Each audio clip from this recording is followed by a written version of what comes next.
नामकारुष्यं कषायास्यु स्वलक्षणं प्रताभावादो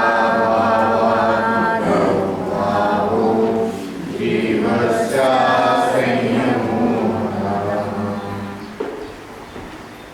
तत्र कषायाचं स्वरूप काय आणि असंयमाचं स्वरूप काय आहे, दोनमध्ये थोडाफार अंतर आहे.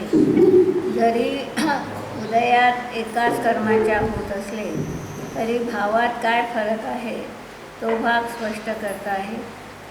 तत्र कालुष्यम यांना कलुष्यता म्हणा, कालुष्य म्हणा, विकार म्हणा, याचं नाव कषाय आहे. स्वलक्षणं कषायाः स्युः, कषायाचं हे लक्षण असणार आहे. असंयमाचं लक्षण काय असणार आहे म्हणतात, व्रताभावात्मको भाव, व्रताच्या अभावात्मक जो भाव जीवाचा तो भाव असंयमो मतः, त्याला असंयम भाव असं म्हटलं जाणार. एतद्वैतस्य शक्तिद्वैतेककर्मणा चारित्रमोहनीयस्य नेतरस्य मनावृत्ती. कषाय आणि असंयमाचं निमित्त कारण कोण तर म्हणतात, कषाय आणि असंयमाचं निमित्त कारणही एकच, उपादान कारणही एकच. तरी देखील त्या उपादान कारणामध्ये ही दोन प्रकारची शक्ती असणार आहे. हा भाग ते स्पष्ट करत आहे. म्हणतात कषायाचं असंयमाचं निमित्त कारण चारित्र मोहनीय कर्म असणार आहे, म्हणून दोघांचं निमित्त कारणही एकच आहे. उपादान कारण जेव्हा पाहतो तेव्हा चारित्र्य गुणाची एक विशिष्ट अवस्था असंयम रूप हेच त्याचं उपादान कारण आहे. म्हणून उपादान कारणही एक, निमित्त कारणही एक, आणि तरी दोनमध्ये अंतर आहे. तर ते म्हणतात शक्ती, त्यामध्ये जी शक्ती आहे त्यावेळी त्या पर्यायी ती दोन प्रकारची शक्ती असणार आहे. आणि ती एक शक्तीचं नाव असणार आहे कषाय आणि दुसऱ्या शक्तीचं नाव असणार आहे असं. एतद्वैतस्य हेतुत्वं शक्तिद्वैतैककर्मणाः, एकाच कर्मा हे त्याचं हेतू असणार आहे की ज्या कर्माचं नाव असणार आहे चारित्रमोहनीय. चारित्रमोहनीयाच्या उदयातच हे दोन्हीही भाव होणारे असणार आहे. न इतरस्य मनागपी, दुसऱ्या कोणत्याही कर्माच्या उदयात हे किंचितही होत नाही. या भावामध्ये जर निमित्तता कुणाची असेल, तो असंयम भाव असो की कषाय भाव असो, या भावामध्ये जर निमित्तता कुणाची असेल तर ती फक्त चारित्र मोहनीय कर्माचीच आहे, दर्शन मोहनीयाचीही नाही. का काय बोलले, दर्शन मोहनीयाचीही नाही. दर्शन मोहनीयाची मानली असेल तर म्हणतात नियमाने चौथ्या गुणस्थानात दर्शन मोहनीयाचा अभाव आहे आणि पुऱ्या संयमाचा अभाव व्हायला पाहिजे होता, तो होत नाही. आणि म्हणून चारित्र मोहनीयच त्याचं कारण असणार आहे. हा भाव त्यांनी स्पष्ट योगपद्यं द्वयोरेव कषाय संयतद्वयो समं शक्तिद्वयस्योच्चै कर्मणोऽस्य ततोऽव्ययात्। द्वयोः योगपद्यम, असंयम आणि कषाय. कषाय असेल तर या करा. त्यांच्या पुस्तकात कषाय य असेल तर या करा. तर योगपद्यम द्वयोः, दोघांचीही युगपत्ता आहे, कषाय आणि असंयताची. समं शक्तिद्वयस्य उच्चैः कर्मणाः तस्योदयात्. ह्या दोन्ही प्रकारची शक्ती जी आहे म्हणतात ती एकाच कर्मामध्ये आहे, की ज्या कर्माचं नाव चारित्र्यमोहनीय असं असणार आहे. म्हणून चारित्र्यमोहनीय कर्माच्या उदयातच त्या गुणाच्या पर्यायीमध्ये अशी दोन प्रकारची शक्ती असणार आहे, की असंयमही होऊ देत नाही, संयमही होऊ देत नाही, म्हणून असंयम भाव आहे. आणि त्याच्या उलट कशाचे असंयम होऊन असता तिला एवढं काम केलं असतं तर काही बिघडत नव्हतं, पण त्याला कशाय रूपानं प्रवृत्त केलं आणि म्हणून कर्माचा बंध. नावं दोन आली एकाला. एक लक्षात द्यायचं आहे, तर एका गुणाच्या दोन पर्यायी आहे हा त्याचा अर्थ नाही. एका पर्यायीतले दोन अंश आहेत. कार्य दोन म्हणता येत नाही, ते दोन अंश. आता साधी गोष्ट आहे, एक लक्षात द्यायचं की जेव्हा आपण हे म्हणणार आहोत की काही चारित्र्य आहे आणि काही असंयम आहे, मिश्र भाव जेव्हा म्हणतो की आश्रवबंध संवर निजरेचं कारण आहे, हा मोक्षमार्ग रूप भाव जो आहे तो मिश्र भाव आहे. यामध्ये आश्रवबंध संवर निजाचारीचंही तो कारण आहे. आता त्यात एकच चारित्र्याची पर्याय आहे. सम्यक दर्शनाची पर्याय तर नियमानं काय आहे, संपलेली आहे, म्हणून ते आश्रवबंधाचं कारण नाही. ज्ञानाची पर्याय आश्रवबंधाचं कारण नाही, म्हणून त्याचा प्रश्न उभा राहत नाही. राहिला मग कुणाचा का असं मिश्रता, कुणाच्यामुळे मिश्रता आली. तर हा जो चारित्र्य गुणाची जी पर्याय आहे ती एकच पर्याय आहे, पण ती एक पर्याय अशी आहे की काही चारित्र्याला प्रगट असून काहीला अप्रगट असणारा असा तो एक पर्याय आहे चारित्र्याचा. राग सहित आणि राग विरहित. जसं पाहतो 5व्या गुणस्थानात 8 कषायाच्या अभावातला राग ज्या क्षणी आहे त्याच क्षणी दुसऱ्या 8 कषायाचा उदयाचा राग आहे. अशी ती एकाच गुणाची एकच पर्याय असा दोन अंशाला घेऊन आहे. तोच भाग 8 कषायाच्या उदयात होणारा वितरकता आणि 8 कषायाच्या सद्भावामध्ये असणारा राग आणि वितरकता दोन्ही एका वेळी आहेच ना. म्हणून तर त्याला ज्ञानधारा आणि कर्मधारा समयसार नाव वेगळं देते, की एकाच वेळी ज्ञानधारा आणि कर्मधारा सुरू आहे हे सांगतो समयसार. हे सांगतात एकाच वेळी राग आणि वितराग.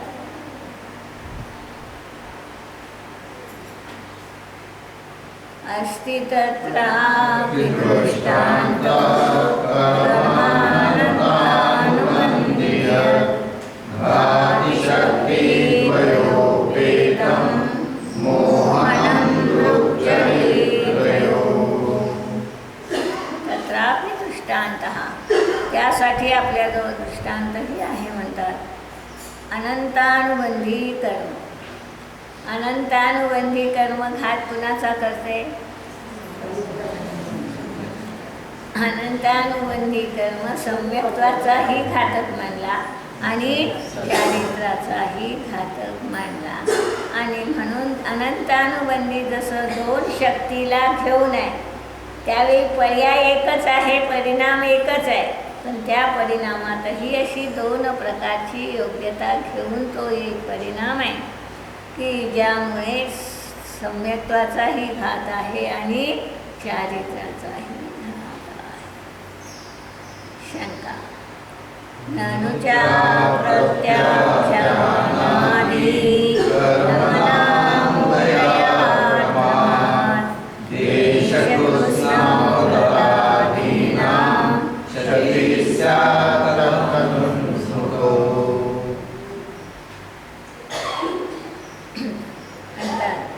शंकाकाराने शंका घेतली की अप्रत्याख्यानादिकर्मणां उदयात क्रम हा आहे.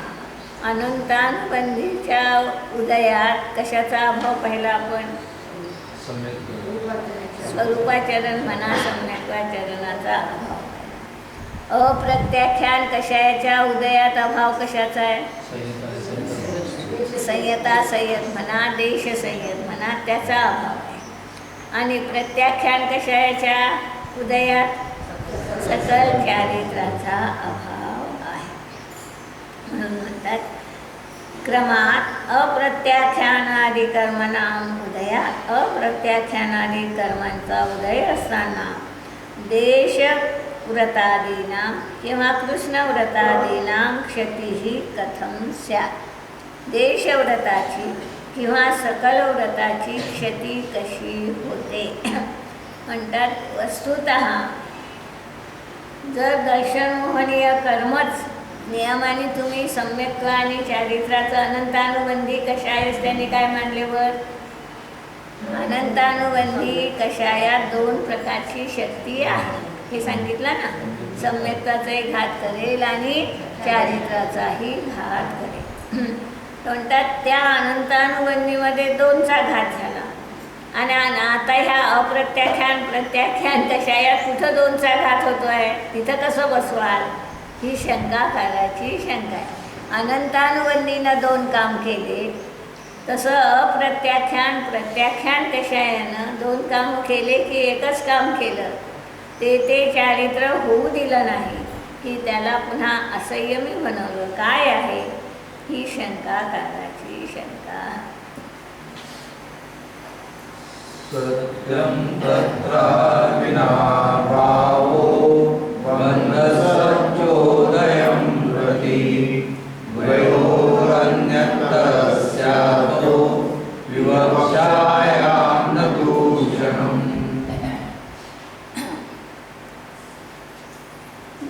तत्र बन्धसत्व उदयं प्रति द्वयोः अन्यतरस्य विवक्षायां दूषणं न. म्हणतात त्या कर्मांचा बंध, सत्ता, उदय यामध्ये जो अविनाभाव आहे हा अविनाभाव नियमाने असू शकते. त्या विवक्षेनं त्यांच्या दोघांच्या बंध सत्व उदयामध्ये हा फरक राहू शकतो. अनंतानुबंधी कषायाचं जे कार्य आहे ते अप्रत्याख्यान प्रत्याख्यानाचं राहील असं नाही. अनंतानुबंधीनं बंध कुणाचा होतो?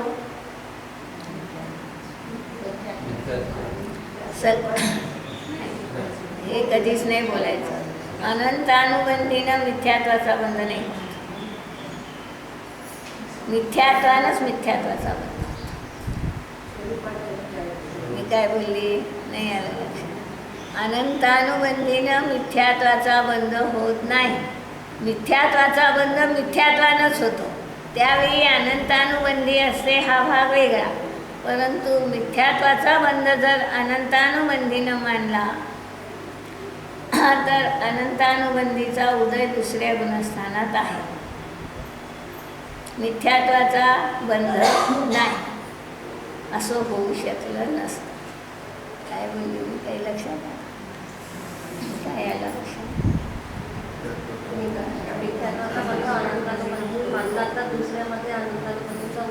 आहे तर मिथ्यात्वाचाही बंध व्हायला पाहिजे. मिथ्यात्वाची बंध स्थिती पहिल्या गुणस्थानात आहे. म्हणजे मिथ्यात्वाचा बंध पहिल्याच गुणस्थानात होतो, दुसऱ्या नाही. म्हणून त्यांनी हा नियम दिला जयधवलामध्ये की मिथ्यात्व स्वतःच्याही बंधाला कारण आहे आणि बाकी सगळ्या कर्मांच्याही बंधाचं कारण आहे. पण बाकी कर्म मिथ्यात्वाच्या बंधाचं कारण नाही. गयो हो अन्यतरस्य तो विवक्षाया. त्या दोघांच्या मध्ये विवक्षा भिन्न आहे. देशव्रतामध्ये अप्रत्याख्यानाचा अनुदय पाहिजे, सकल व्रतामध्ये प्रत्याख्यानाचा अनुदय पाहिजे. जिथं त्याचा अनुदय आहे त्याचा बंध नाही हा नियम. त्या कषायांचा जर आता उदय नाही तर त्याचा बंधही त्या ठिकाणी असू शकत नाही. आता जसं 5व्या गुणस्थानात अप्रत्याख्यान कषाय नाही, तर अप्रत्याख्यान कषायाचा बंध होईल का नाही होईल. 6व्या गुणस्थानात प्रत्याख्यान कषाय नाही, प्रत्याख्यान कषायाचा बंध होईल का.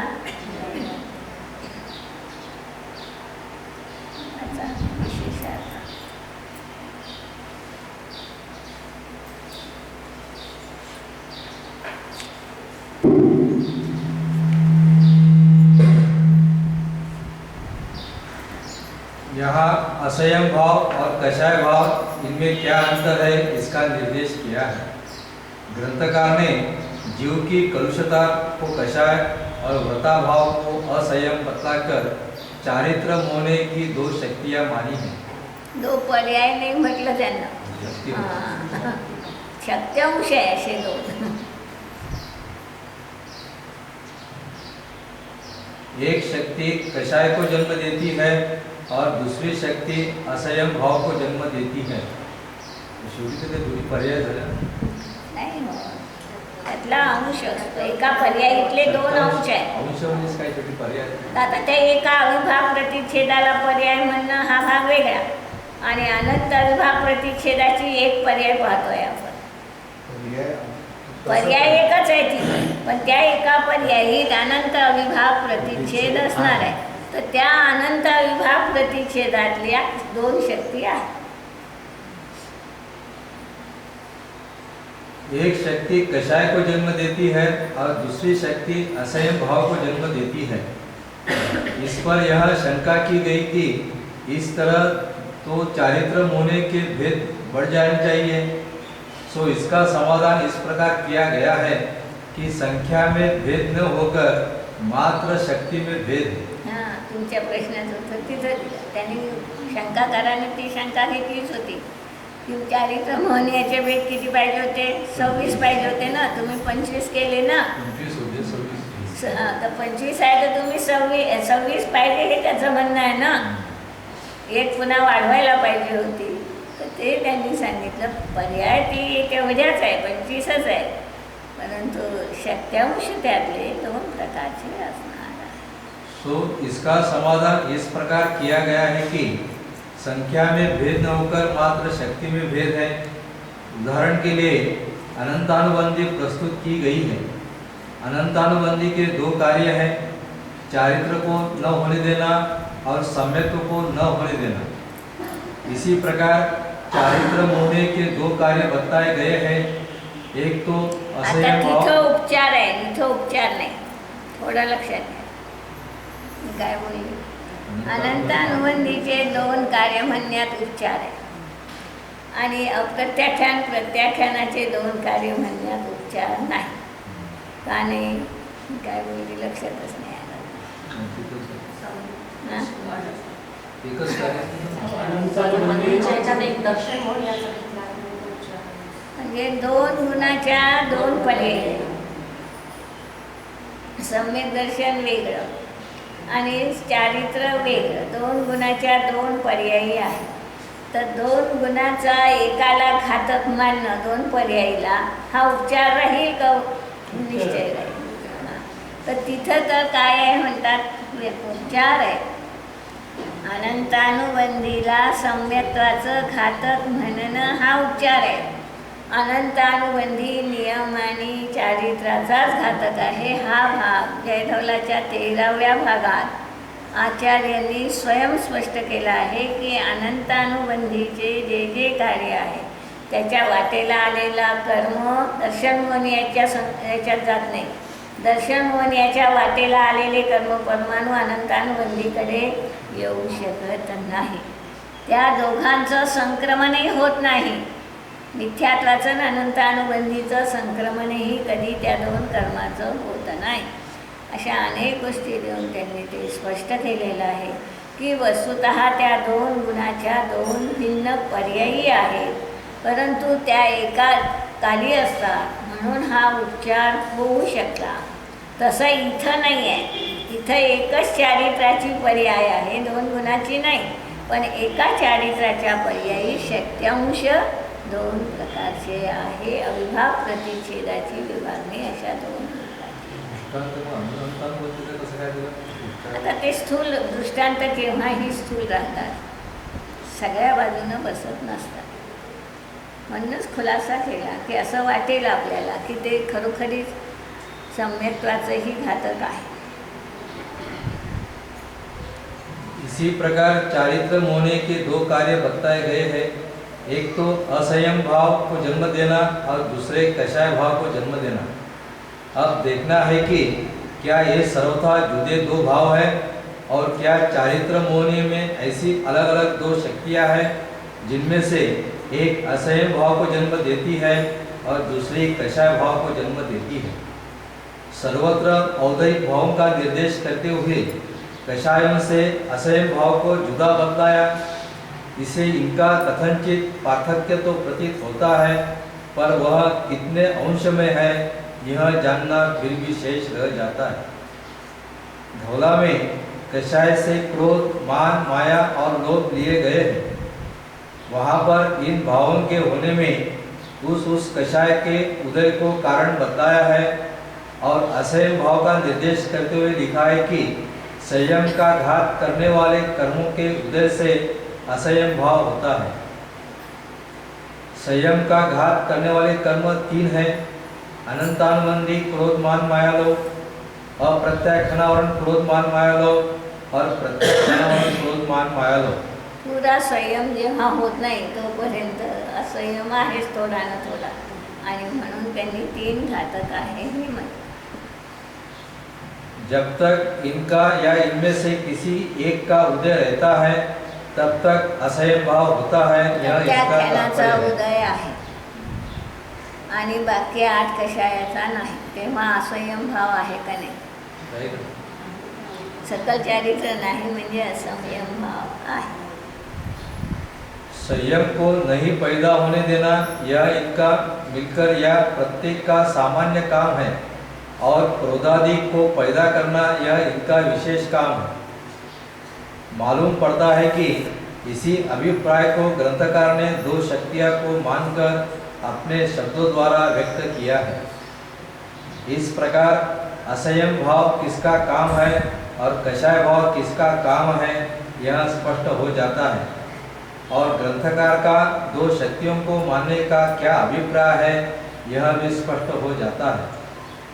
अब यह देखना है कि अप्रत्याख्यानावरण को केवल देशव्रत का घाती और प्रत्याख्यानावरण को सर्वव्रत का घाती क्यों बताया जाता है. बात यह है कि अप्रत्याख्यानावरण का बंध और उदय चौथे गुणस्थान तक होता है और प्रत्याख्यानावरण का बंध और उदय पांचवें गुणस्थान तक होता है.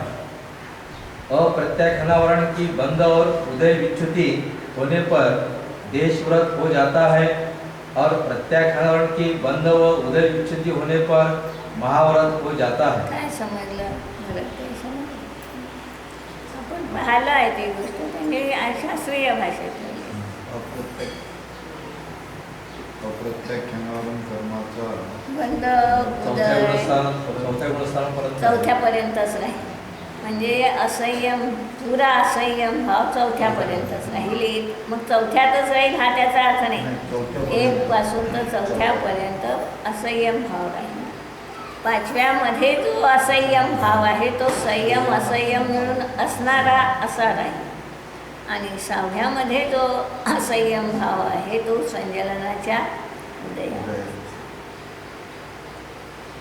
इस विवक्षा को ध्यान में रखकर ही ऐसा कथन किया है कि अप्रत्याख्यानावरण का उदय देशव्रत का घात करता है और प्रत्याख्यानावरण का उदय महाव्रत का घात करता है. यह इनका कार्य विशेष है. महाव्रतामध्ये दोन स्टेजेस घेतल्या. 6वं 7वं गुणस्थान. तर 6व्या सातव्याच्या अपेक्षेनं 6वं गुणस्थान असंयमी समजायचं. तिथं असंयम नाही म्हटलं, तिथं प्रमाद म्हटलं. तिचं प्रमाण आहे. आता तो प्रमाण 6व्यात का आला? प्रमाद. आता तो प्रमाद म्हणजे काय? काय प्रमाद आला? 7व्या गुणस्थानात मुनी कसे राहतील? शुद्ध आत्म्याकडे उपयोग लागलेला लागेल, म्हणजे शुद्धोपयोग आलाय. 7व्या गुणस्थानात शुद्धोपयोग आला आणि तो शुद्धोपयोगातून जेव्हा खाली आला तो 6व्यात आला, म्हणजे शुभोपयोगात आला. आणि या शुभोपयोगात येणं म्हणजे मुलींनी 28 मूलगुण मला पाळायचे आहे हा विकल्प जीवनात येणं हा प्रमाद आहे. अटपट वाटलं थोडा. बरोबर. तसं अटपट नाही, म्हणजे आहे ते बरोबर. तो त्यांच्या जीवनातला तो प्रमाद आहे. आत्म्यात राहू शकत होऊ नाही, शकत नाही हा प्रमाद. रागात आले कोणत्यानं का होईना, धर्माच्या अनुरागात आले हाही त्यांच्या दृष्टीनं प्रमाद आहे.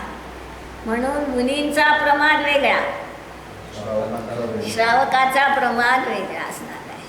मुनींचा प्रमाद शुद्धोपयोगात न राहणं हा त्यांच्या दृष्टीनं प्रमाद आहे. त्यांनी उपदेश केला असेल, आहाराला निघाले असेल, चालत असतील, तेव्हा सारा प्रमाद आहे त्यांच्या जीवनातला.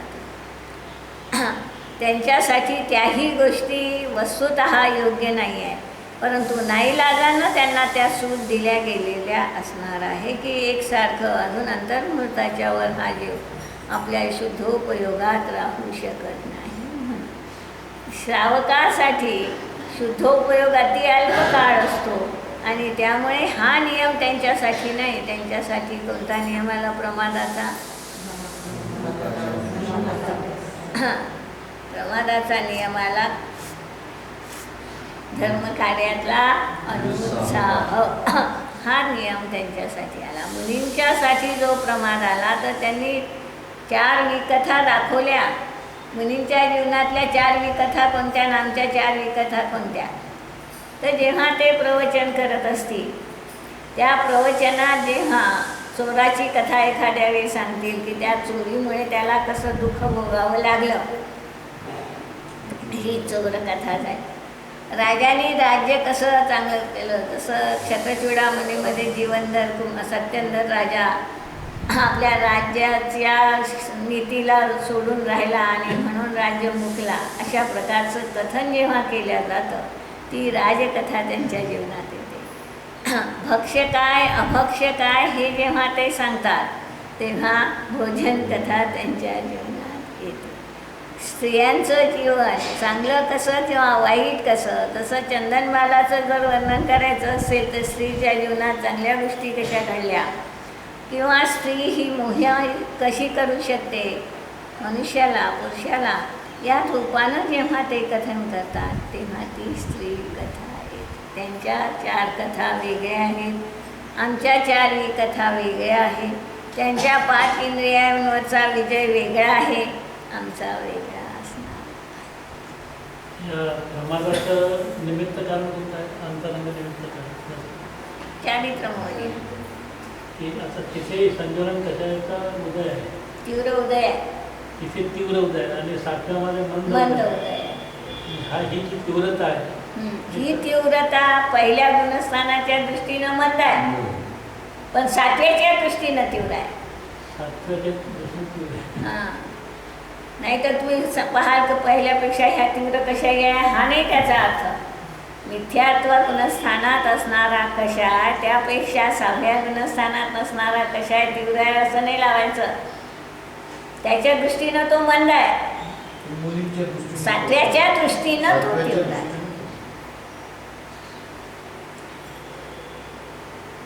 सिद्धत्वं भवेत् भावो नूनमो दैतो यथा व्यस्ताद्वा स्यात् समस्ताद्वा जातः कर्माशकोदयात्. खूप महत्त्वाचं सांगितलं आहे त्यांनी या गाठी. असिद्धत्वं भवेत् नूनम औदैको भावः. असिद्धत्व हा भाव नियमाने औदैकच असणार आहे. असिद्धत्व आहे आणि उदय नाही असं कधी होत नाही. आता तुम्ही म्हणाल असिद्धत्व भावामध्ये व्यस्ताद्वा स्यात् समस्ताद्वा जातः कर्माष्टकोदयात. काही एकेका कर्माच्या उदयानंही असिद्धत्व आहे आणि सगळ्या कर्माच्या अभावातही असिद्धत्व असणार आहे. म्हणजे 8ही कर्म त्याचे घातक आहे किंवा विशिष्ट कर्मही त्याचं घातक आहे.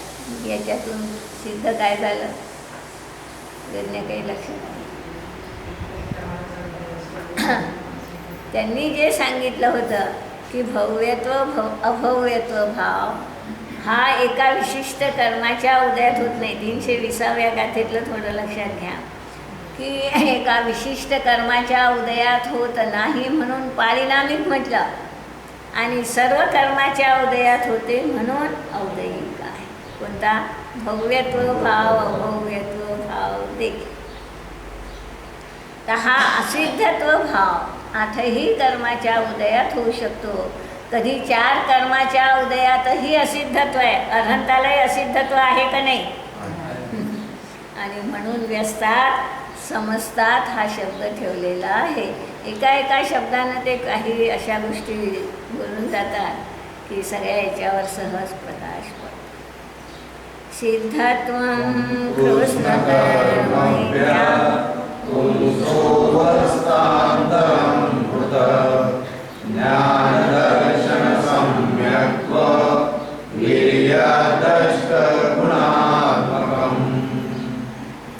कर्मे आहे की कर्म? कोणाच्या प्रतीत काही वेगळं? कर्मे आहे की कर्म?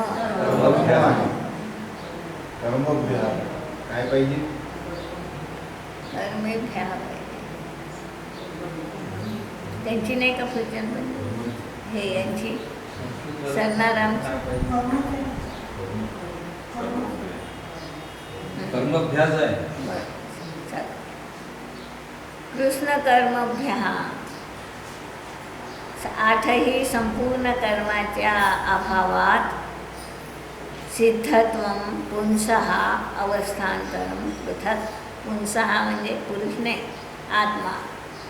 आत्म्याची एक विशिष्ट पृथक अवस्था म्हणजे सिद्धत्व आहे की आजपर्यंत जी अवस्था कधी जीवाला मिळाली नव्हती अशी एक भिन्न पृथक असणारी सिद्धत्व ही अवस्था असणार आहे.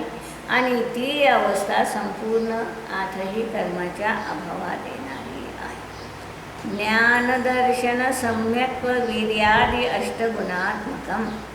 आणि त्या सिद्धत्वाच्या ठिकाणी केवळ अभाव नाही. 8 कर्माचा अभाव आहे, सगळ्या अशुद्धतेचा अभाव आहे म्हणजे शून्य होतो तो आत्मा असं नाही. तर त्याच्याही ठिकाणी गुणांचं परिणमन शुद्ध रूपात झालेलं आहे हे सांगण्यासाठी ज्ञानदर्शन सम्यक्त्व वीर्य आदी अष्टगुणात्मक देह आहे. संसार दशेमध्ये सिद्ध दशेचा अभाव आहे आणि सिद्ध दशेमध्ये संसार दशेचा अभाव आहे. त्यांनी म्हणून प्रवचन सारमध्ये हे सांगितलं. सिद्धत्वाचा उत्पाद हा कसा आहे? व्ययानं रहित आहे. आणि संसार दशेचा व्यय उत्पादानं रहित आहे. काय काय लक्षात आलं नाही? काय सिद्ध दशेचा जो उत्पाद आहे तो व्ययानं रहित आहे. म्हणजे पुन्हा तो सिद्ध दशेचा व्यय कधी होणार नाही. आणि संसार दशेचा जो व्यय आहे त्याचा पुन्हा कधी उत्पाद होणार नाही. म्हणजे पुन्हा ते संसारात येणार नाही. इतर लोकांच्या मान्यतेत जी मान्यता आहे की पुन्हा त्याच्या मनात विकल्प आला तर तो वैकुंठातून खाली येतो, त्याचं निरसन करण्यासाठी ती गाथा आचार्यांनी ठेवली की असा तो उत्पाद व्यय आहे. सिद्ध दशा नियमाने उत्पाद व्यय रूप आहे. पण तो उत्पाद व्यय कसा आहे? आमच्या ठिकाणी मनुष्य पर्यायीचा उत्पाद व्यय होतो आहे का नाही? पण तो उत्पाद व्यय कसा आहे? पुन्हाच त्याचाच उत्पाद पुन्हा त्याचा वेळ अशा रूपाचा आहे, सिद्धांच्या ठिकाणी तो तशा रूपाचा नाही. नेदं सिद्धत्वमात्रेति स्यात्सिद्धत्वमर्थता यावत् संसार सर्वस्वं महानर्थास्पदं परम्. अत्र असिद्धत्वम अर्थतः स्यात् सिद्धत्वम न. या संसार दशेमध्ये नियमाने असिद्धत्वच राहील. जोपर्यंत असिद्धत्व आहे तोपर्यंत सिद्धत्व येत नाही. जेव्हा सिद्धत्व आहे तेव्हा असिद्धत्व असत नाही. सिद्धत्वाचा उत्पाद कधी?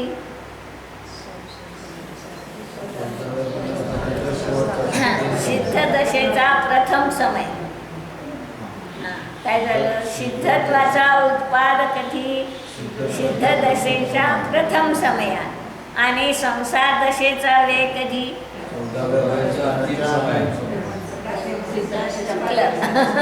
सिद्ध दशेच्या प्रथम समयात.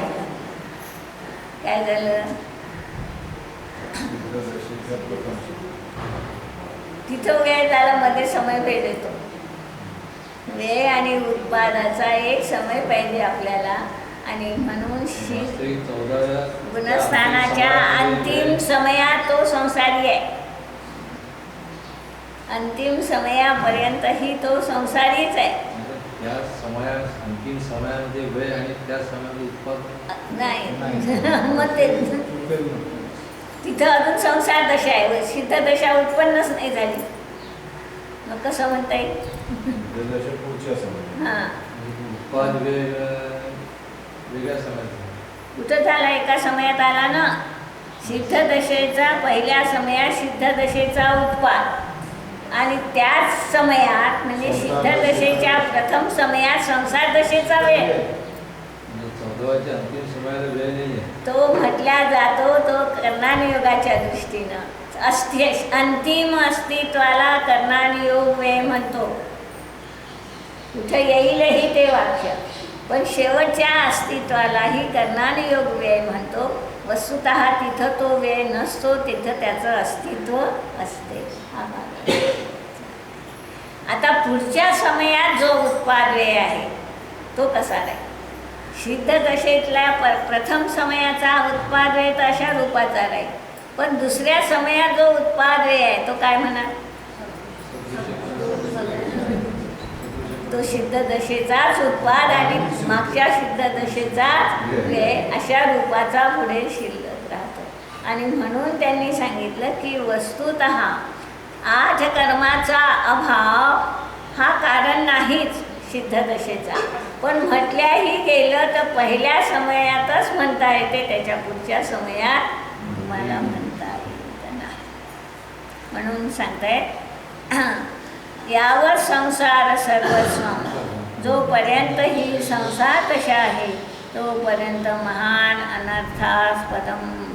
महान अनर्थ आहे, महान दुःख या जीवाला असणार.